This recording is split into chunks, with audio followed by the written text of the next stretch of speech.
Oh, senzeni njepi kwa yauri kuita hii? Kwa uri kuita sasa nawe senzeni? Hapana. Senzeni na unaenda shule ile nasi wewe. Ndikai tukwenda chikora. Nemake yako? Ndinasa vadandiro vanoti ndakaudza vekuda chimwe chikora kuti vekuchikora chedu vakatenga vakomana kumasports. Iwe senzeni ka? Kuchikora kwedu vanga vatenga masekondari zvemasports. Saka zvine basa rene kuenda kuchikora izvi nezvauri kuita izvi? Ndichati ndoda kuenda kuzvigura ndikazozvigura kutsvaka unokuridza hosha. Senzeni ka? Dai jena zvigura kai kune mari kuzvigurenyu. Senzeni ka? Kana ndanga ndambo kurova nhasi eni ndoda kukurova ndikoenda nekuna sekuru vako vari kuzviziva ndo zvauri kuita zvezvigure izvi unoda kunojoina zvigure. Ndoda jena kwai koda munhu anoridza hosho kuzvigure. Saka unoda kuridza hosho zvinoenderana papi nechikoro? Zvigure izvi zviwani zvinoita zvemashavi zvechii zvemishonga saka ndo zvaunoda kuita zvemishonga izvi.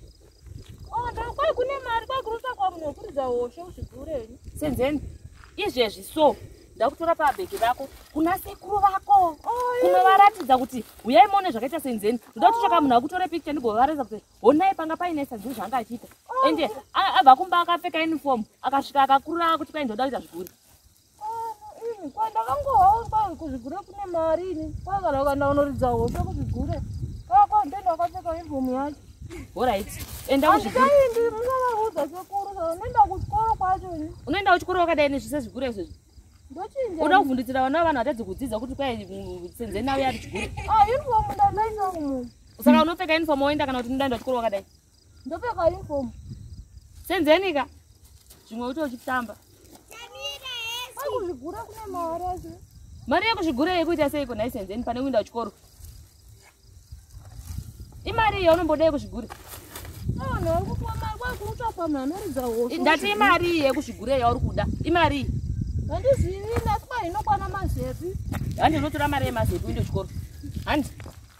Asi kwai headmaster wakati wada ndirova ndadati vambokangamwa noti ndakaenda kumasports ndakandoudza vekune chimwe chikoro kuti vekuchikoro kwedu vatenga masekondari kuti vazotamba.